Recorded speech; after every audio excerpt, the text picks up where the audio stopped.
Um, no, I don't think I had any questions at this point. I guess I'll let you know as things progress.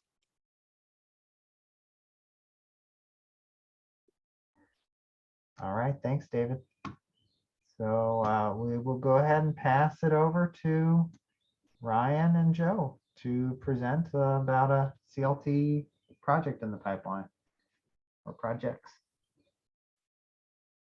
Thank you, Alvin. I'll kick us off, and hopefully Ryan, who's a little newer to our team, I'll maybe do the majority of the talking, but hopefully Ryan will chime in a little bit too, and we can both kind of answer your questions together. So I'm Joe Bowling with Inglewood Community Development Corporation.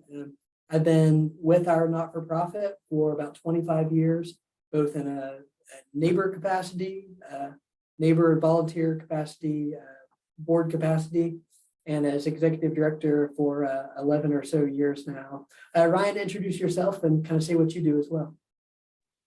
Sure, Ryan Hayes with Inglewood CC. So single family housing coordinator is my title. I'll be lending a hand to Joe wherever I can for the CLT. Like I was telling Alvin, owner occupied repair might be a good portion of my role with helping folks with maybe some limited resources be able to afford repairs on their home, whether it be fixed income or whatever that may look like, Social Security. So think like furnace, roof issues, maybe ADA accessible ramps, things of that nature, whatever that may be out of reach for folks with limited income. So. Yeah, thank you, Ryan. Well, you guys, we're a community-based nonprofit that really we do a lot of different housing kinds of work, but all we do is affordable housing. So we do affordable rental housing, affordable home ownership. We're not for profit, so we don't do any kind of market rate development, etc. We, like the folks at Kepra, like many of y'all, have really wanted to see a CLT happen in Indianapolis for many, many years, and we've been talking about it, working on it for many, many years, all with the hopes that once we got to a point where we could help in the development of homes for low and very low income home buyers through the CLT.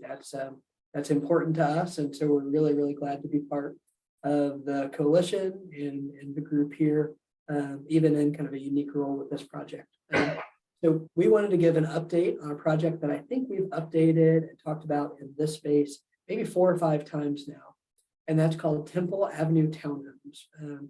This is a bunch of properties. If you add up all the different lots, it's close to 20 or 30 lots that we own and control right at New York and Temple on the Near East Side, just about a block from where I am now, right on Rural Street, and just about 4 blocks from where I live, and pretty darn close to where Ryan lives too. Joe? Yes. At any point in time, I have that presentation pulled up if you want me to pull up any segment. Oh, yeah, well, go for it, Ryan. So maybe Ryan will pull up a presentation and we can start talking through it a little bit. But what we'll show you is something that we've worked on for a couple of years now. And it's an overall vision for a total of up to 43 units of home ownership that we really, really hope can all be part of the new community land trust with our group here. Scroll to the next one, Ryan. Our friends Alvin and maybe Miss Bombana and LaShonda have seen this presentation, as this was kind of one that we showed to the city of Indianapolis folks maybe last week when they came over to our office. There's my scroll bar. There you go. Yeah, and just go to the 3rd slide there, Ryan. And this slide just shows the folks at Volumod, because we'd really like to build as much of this development as possible with the folks at Volumod. This is a new modular home builder that is a social enterprise at 30th and Post on the Far East Side, where they need a lot of good community development. They need a lot of good jobs, and they're employing about 100 folks right now, and 60% of those folks are justice involved and kind of second chance employment for those with barriers to living wage employment. So we like the idea of using Volumod from a missional standpoint, but there's also some financial reasons that I'll mention as we maybe kind of go along here as well. I go to the next slide, Ryan. Okay. All right, well, so here's an overall image of a 3-story townhome. This would be kind of looking along Temple Avenue, just on the south side of New York Street. We love this location. Certainly, it's very close to home for us, but it's within a block from a mass transit line, the proposed blue line. It's right on the 2-way bike trails of New York and Michigan Street and the bus lanes along New York and Michigan Street, not to mention Rural Street about a block or two away as well. So it's just got really good amenities, and there's a lot that we're doing right in this neighborhood that we think would also benefit home buyers in this space. But we really like the look of these 3-story townhomes. So each of the kind of vertical elements that you see there would be its own unit of home ownership. So these would share a party wall with the neighbor. I grew up in Pittsburgh, Pennsylvania, and the houses that I grew up in, my mom and dad lived there with our family, but they were townhomes like this and shared a party wall with our neighbors. So we shared porches and backyards and all that fun stuff. Go to the next slide. This next image, you guys, this might be a little hard to see, but this shows all 43 units of what we're proposing in kind of a master development. And there are 18 units in the east section, 15 proposed units in the west section.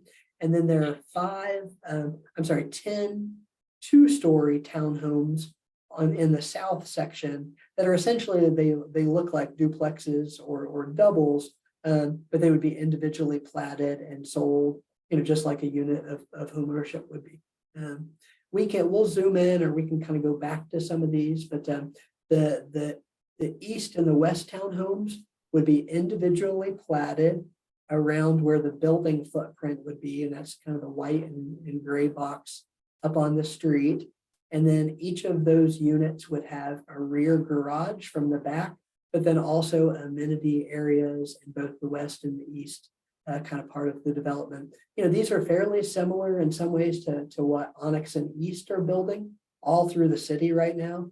What Onyx and East are building, though, are really selling for in the 350 to the 550 or more range. And so we're really trying to do this as affordably as we can for low-income home buyers versus market rate and more affluent home buyers. Go to the next slide, Ray. Okay, so this just gives you a little bit of a sense of how these units would work. At the far left-hand side of the slide, you can see a front porch and a front door that would go into an entry area there. And then there would be a small bedroom on the first floor just off the entry, stairs that go up to the upper levels, and then a garage that could be accessed from the back of the property, as I showed before, for each person, as well as a mechanical area. Go to the next slide, Ryan. And then we'll see the second floor on the next slide. Yeah, so with a living, dining room area, full kitchen area, pantry, and half bath, and then steps that would also go up in a kind of a rear balcony patio as well. And then third floor, the top floor on the next slide, that would have 2 additional bedrooms for a total of 3, and then 2 additional bathrooms for a total of 2.5 bathrooms as well. So about 14 or so 100 square feet units, if my math is right, and then 3 bedroom, 2.5 baths, brand newly constructed units for low-income home buyers. Ryan, go to the next slide. Okay, and so I showed on that south part of the development, we were proposing 2-story townhomes, or more like duplexes. This building here is one of the units that Volumod is proposing, and they have full designs for, etc. And some folks like that style of building, some folks don't like that style of building. Tastes are going to range from folks to folks.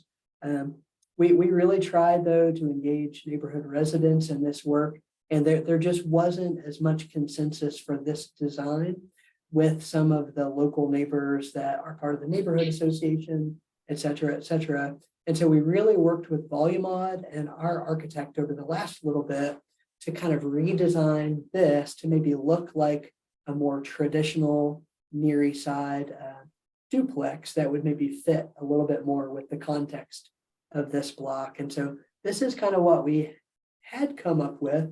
We had a meeting with some City of Indianapolis folks, and they gave some good critique. I think that some small modifications that we can make. But you can see, you know, this building would look pretty well in place in a neighborhood like ours, but it's ultimately the same size building that you saw on the previous slide. And Volumod has said to us, yep, we can build this building for you at about the same cost as the building that was shown on the previous slide. And so we're glad for that, because we're really kind of helping Volumod come up with new designs that, or maybe more diverse designs that they can use in a variety of contexts. And so we think that's part of the value add that we're hoping to bring to this, as we'd really like to see Volumod successful, both with our project and with other ones. Go to the next slide. Right. Oh, well, so let me actually go back to one for 1 second. Okay, guys. So just one thing that I want to say, you know, you have to be nimble as affordable housing developers, and sometimes you just have to patch funding together from a variety of sources. You can see there are 3 buildings here on the 5 lots that we had in this sort of south section. And the reason that we're showing 3 here is because these are the only 3 lots that were eligible for a specific funding source that the City of Indianapolis had recently. And so we put in an application for funding to build these 3 units, which were the only 3 lots that were eligible for this funding source. And we hope to hear back about the ability to fund these units for the CLT, hopefully with your approval, et cetera, in the next month or so. Go to the next slide, Ryan, and we can always circle back to questions. These are just a few more elevations that show the buildings that we hope to build with Volumod, particularly those 2-story buildings.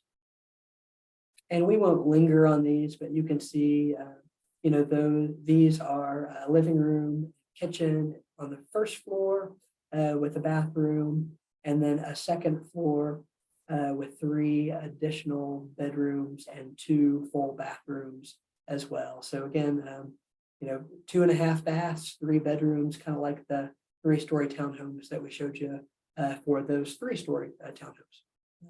Go to the next one. Okay, so I showed that overall slide that showed all 43 units kind of in 3 different kind of phases or sections. And you might remember the east section, which is right up in the corner of New York and Temple. We applied for funding for all of this development about 5 months ago. And the City of Indianapolis told us a couple of months ago that we have been awarded $1.3 million to get to work to build at least some of these housing units. So 1.3 million, it's been a lot of work over the last couple of years, and we're excited to at least have something to kind of get started. We asked for a total, we told the City of Indianapolis, hey, to build all 43 units and to achieve the kind of price point that we want to serve like 50 to 60% AMI home buyers, we would really need about $5 million in subsidy, which is a little more than $100,000 per unit to pull that off. The city has awarded us 1.3 million. And so you can kind of do the math on that. That essentially means that we might be able to do about 10 units of the 43 that we're proposing. And so we've started to kind of look at our overall plan, and we're sort of saying, hey, these 10 or so units right up at the top corner of that development is probably a good place to start. So this is kind of what we're proposing now in terms of what we think we can build. These would be the 3-story townhomes that you saw on some of those initial slides with the kind of garage in the back and a small amenity space, et cetera. The plan, though, would be to continue this pattern and to build some of those additional units to the south, which would have additional amenity spaces, additional parking spaces, et cetera, et cetera. So we want to kind of set this up to where we're maybe only building an initial 10 units, but we would still have the ability to build all 43 units in time as new funding sources become available. Ryan, go to the next slide. This is maybe a little less relevant, these last few slides, but we'll just kind of scroll through them here real quick. This is a 3-story design that Volumod already had. And so what we're doing currently is we're working with Volumod to say, how can we make the previous slide that I showed you that had the brick and landscaping, et cetera, how do we make your design shown here, the Volumod design, more like the design that we showed at the front? And so a little bit like what the process that we went through with their more modern looking 2-story building, and we kind of made it a little bit more kind of context sensitive. So we're kind of going through that process with them right now to build something that we think is a little better fit for our community and what we think is probably a better fit for CLT buyers. Again, no offense to this building. We just, there's we just think that there could be some adds to it and to kind of pretty it up a little bit more. Go to the next slide, Ryan. Well, there's no sense in looking at these. These are essentially their unit plans that are very similar to ours, but so that's a little bit of a kind of a redo of some of what we previously have shown. And then that last slide just kind of is a reminder of, hey, here is that first section, Temple Avenue Townhomes East, and this first section would really just be the 10 units at the top half of that graphic, just to kind of as a bit of a reminder for like what we think we could build up front. And then the 8 units at the bottom end of that graphics would be a very likely second phase of what we would kind of hope to build. But that's throwing a lot at you. But again, just to kind of summarize, we think that we can build almost maybe the 10 or so units shown at the top of this graphic. And then we have a pending grant application with the city to build 3 of those 5 duplex townhomes for a total of an additional 6 homeownership units. So if you take the 10 shown here, plus hopefully the 6 or so in that separate application, we hope that we might be able to do as many as 16 or so units in this upcoming year toward this bigger vision of a full 43 units. Ryan, go ahead and maybe close out the presentation, but we can pull it back up if you have questions, if we need to kind of look back at any of the slides. Try to make that as quick as I could, you guys, and maybe at this point, I'd be glad to open it up for questions. And maybe before I do that, I will maybe touch a little bit just on the hoped for price point for these homes. Okay, so anything that we develop has to be affordable for persons at 80% of the area median income and below. And so that's kind of a threshold that we never, ever, ever go over because it's just our mission to serve low income households. What we believe strongly, I think, together with you in the CLT, is we'd really like CLT homeownership to even get to those folks at 50 and 60% AMI. And those are folks that really right now cannot buy a home, particularly a newly constructed home, unless they're doing that through Habitat for Humanity. That's really about the only option for folks in that bracket. And when we talk about affordable for persons at 50% AMI or a 60% AMI, what that also means is that no more than 30% of their household income or 30% of their take-home pay would go toward their housing costs, their mortgage costs. And so that's kind of the definition of affordability just sort of baked in. The total development costs of the 3-story townhomes and the 2-story townhomes ranges a little bit, but it's right in, if you average it, it's about $325,000 per unit to build those if you count everything. We're asking the city for a little more than $100,000 per unit, so it takes that $325,000 kind of down closer to about $200,000. And then we're asking the community land trust for about 35,000. That kind of takes that down from about 200,000 to about 165,000.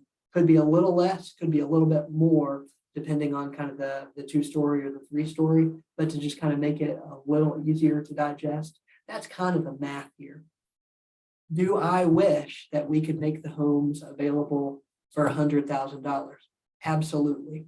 And and you could do that. You just need to get more subsidy to kind of buy down that cost. And again, that's a decision. I think that's a decision of the CLT. How much further do you buy down the cost of each individual unit to make it more and more affordable, et cetera. But at a price point of 155 or 165 or even 170, that is still affordable to a household at 50 to 60% AMI, meaning that they could not spend more than 30% of their income on their housing. But again, I say those words out loud and it sounds high to me because prices have just gone up over the last little bit. The current average price for a home in the Indianapolis area, just the median price, is $230,000. And so that's a lot of money. That's not affordable for folks. And so trying to get to a price point with a newly constructed home of less than that takes a lot of work, and that's what we're working on. That's it. I'm glad to take questions if there are time. Alvin, others, just let me know what's helpful. Oh yeah, we Another got about question. 5 minutes. Go ahead, LaShonda. I have just a quick question. The 30% of the housing payment, does that factor in their utility costs? Good question. On the city's calculator, it does not factor in utility costs. So their 30% calculation, it says 30% of principal, interest, taxes, and insurance, PITI. So the city's calculator of 30% is principal, interest, taxes, and insurance. The good news with a property like this, with newly constructed townhome design, it's pretty low maintenance costs, it's pretty low utility costs, and we would do everything we can to continue to make the building as green and sustainable as possible. Just down the street, you guys, there's been a big celebration, and we'll be there again on Saturday, as we have the last couple of Saturdays, to celebrate this zero energy home that we've constructed with Ball State University, just 4 or 5 doors down from where these buildings would be located. So energy efficiency, zero energy, those are values that we hold really, really important. And we would do our best to ensure that these are as energy efficient as possible. We'd love to be able to add solar to them, et cetera, et cetera. All right. I Thank you. I have a question, Joe. For me, I don't know for others. When you say 50% AMI, what is that in terms of family income dollar wise? And then you said you got 1.3 million from the city. Is that money that you said will allow you to build 10 of the townhomes and 3 of the duplexes? Is that what you said? Yeah, it's the 1.3 from the city, we think is best positioned to build the 10 townhomes right at the corner of New York and Temple. And then there's this separate application, we're just calling it vacant to vibrant, because that's the funding source. And we are only able to use those funds on 3 of the lots that we own and control.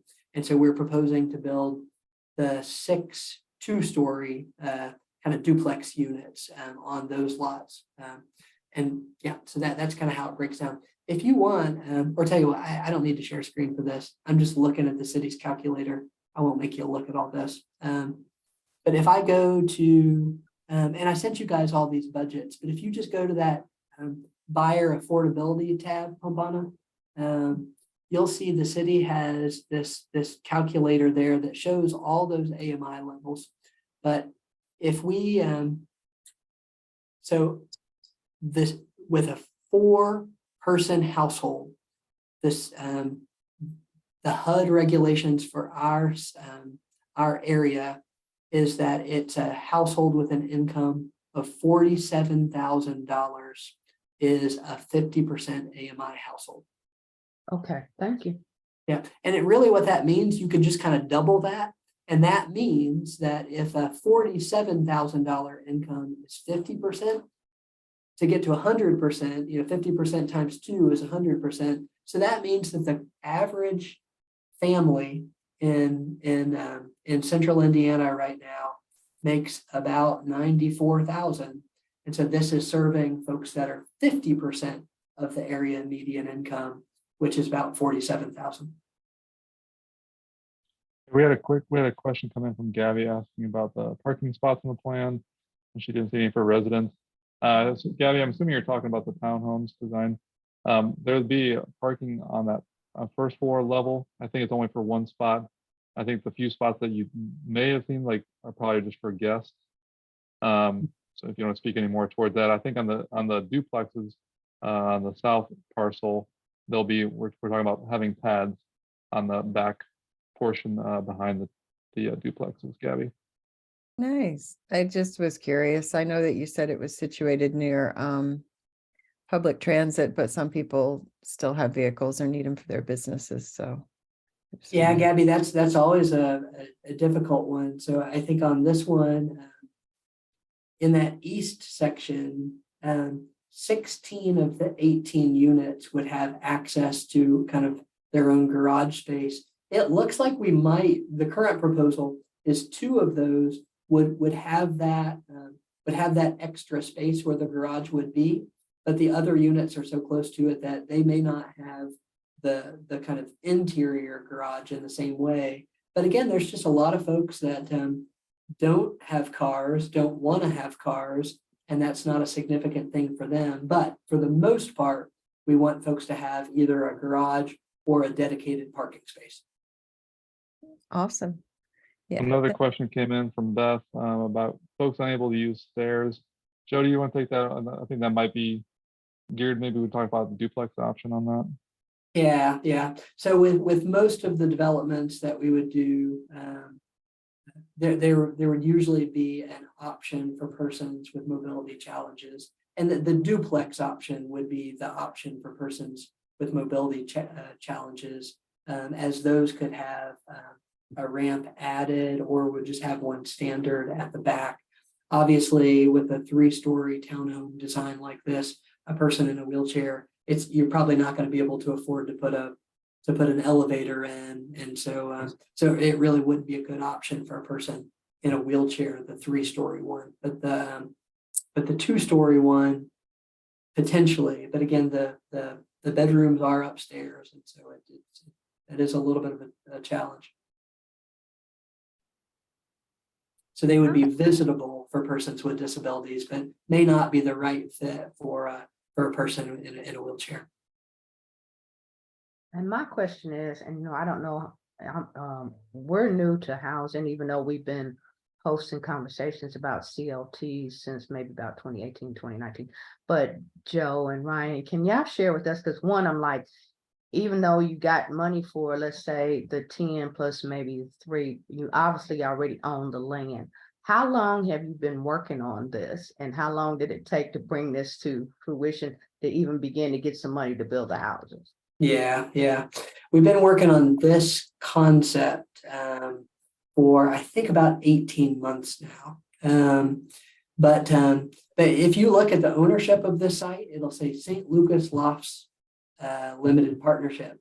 And the original thought when we pulled all this land together was we were going to build an apartment development there.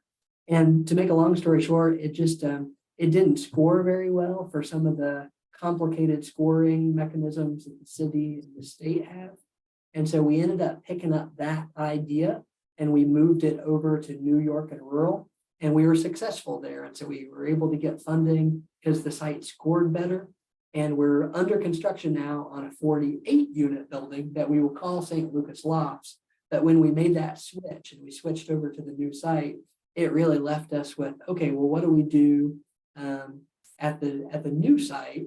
And we pretty quickly knew we'd love to do something that was home ownership. We'd love to do something through the CLT. And that's when we started to kind of work on this concept.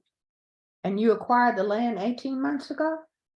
I think we acquired the land even more than 18 months ago, because we acquired the land for the apartment development that we kind of abandoned about 2 years ago in that location. It's crazy though, and maybe I said this on a previous call, but like lots on that block now, like where we own all that land, where we're proposing this, lots are now selling for like $40,000 and $50,000 just for just a 30 to 40 foot wide lot. And so again, like this is like that land is really valuable. You know what I mean? And like a developer would love to buy that land from us to do probably a similar development for market rate, like an Onyx and East, et cetera. And again, that we're not going to go in that direction. But the fact of the matter is, we've got about $600,000, I think, tied up in all of that land, just in the cost to acquire it.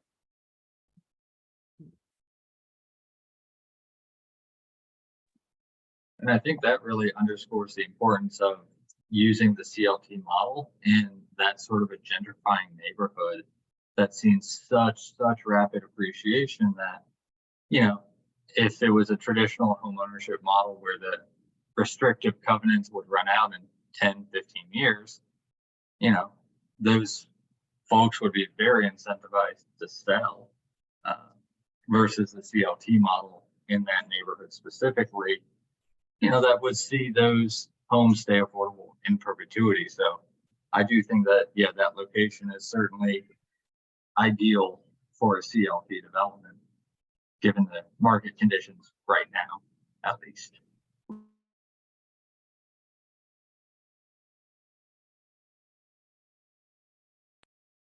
Yeah, thank you, Justin. I do want to open it up if David or Evangeline, who are newer, would like to ask any questions. I'll open the space, no pressure.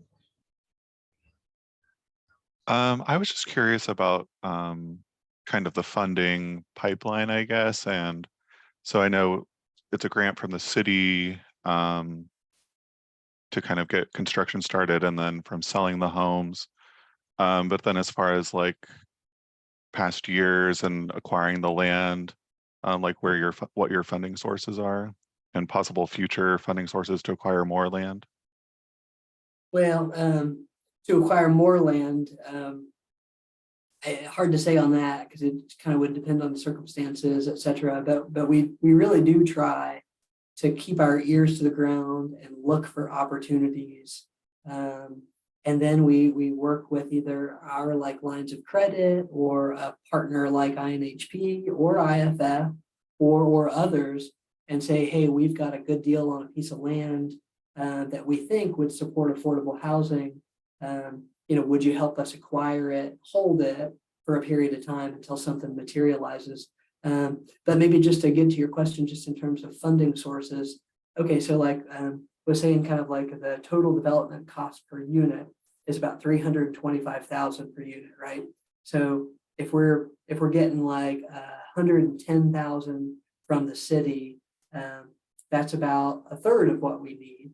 If we're selling each of the units for like $160,000, $165,000, that brings that down to about a gap of about $35,000. And that's where the CLT comes in. That's where we're kind of saying, hey, we think we can get this down to about $190,000 or something like that, which is still affordable for an 80% AMI buyer. It's about as good as we can do. But there really, and I think others would say this, there really should be an additional inducement to get the cost down even further if you want to hit that like 50 to 60% AMI buyer, or just to kind of convince someone to give them a little bit of a financial advantage to buy a CLT home over a non-CLT home. Again, because even those of us who care about CLTs and those buyers are going to care about CLTs, but most folks, if you give them the option, do you want to buy a home in a community land trust where your appreciation and your resale is going to be capped a little bit? Or do you want to buy one outside of a CLT where you can sell it for whatever you want to whoever you want? You know, generally they're going to pick the latter option, right? And so there should be some inducement to kind of to make that a good deal for them. And so I think that's what that 35,000 is. And I think we're going to see that a lot with the CLT of, okay, what's the right amount to like acquire a home from an affordable developer like us or someone else? And then what's the right amount of money that we would need to invest to induce someone to buy this home over a similarly priced home that's not in a CLT?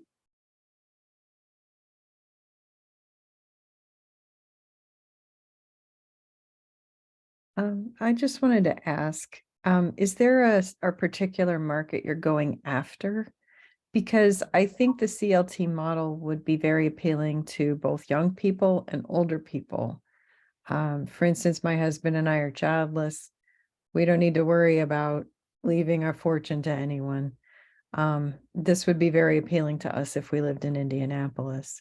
So just curious to know, is there any like veterans or retirees, or is there something that you're going after, or is it just who needs it the most that needs to be in that area? Maybe I feel like that's just a better question for this broader group and for those that are putting the CLT together. And again, I count myself as on that team, but I don't make the decisions for that team. I guess I just sort of think, like, I think this works best if we work collaboratively with the CLT to say, hey, what type of housing should be constructed, and here's about what we think we could construct it for in this location, etc. But really, I think it works better if the CLT develops its own pipeline of buyers and you control the list of you know, these folks are ready and they've gone through our process, etc. So I'd really maybe push that back on the broader group. What is the CLT that you work with? Is it the same as Pepper? Yeah, Yeah. yep. So the Kepler Institute is serving as kind of like the host organization to help start the CLT within Kepra Okay, as a citywide CLT. nice. Yeah. And actually, I would actually ask Justin too, if you want to speak, and not everyone knows this, but Justin used to work with the Lexington Community Land Trust before he moved to Indianapolis. So I would ask you kind of how did you all think through selection and criteria?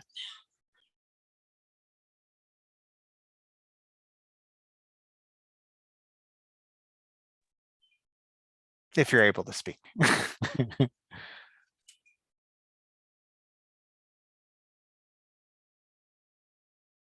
Maybe you stepped away for a minute.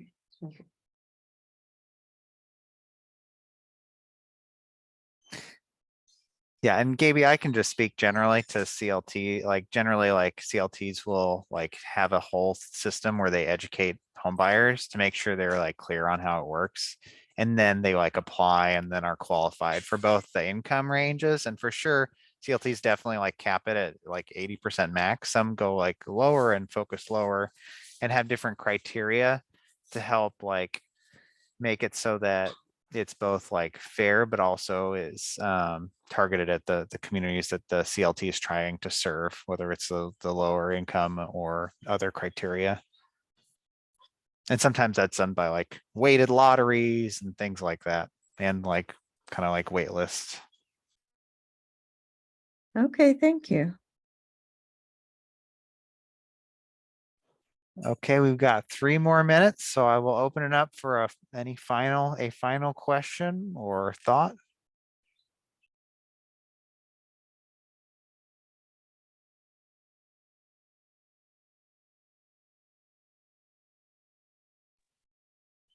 All right, well, we'd like to thank you, Joe and Ryan, for coming in and sharing with us today. And thanks everybody for coming. And we do this meeting every month. It's like the second Thursday at 6 PM. So if you want to join, same link, same time. All right, thanks y'all. Have a good Thank night. you. Good night. Thank you. Hi, guys. Bye. Right.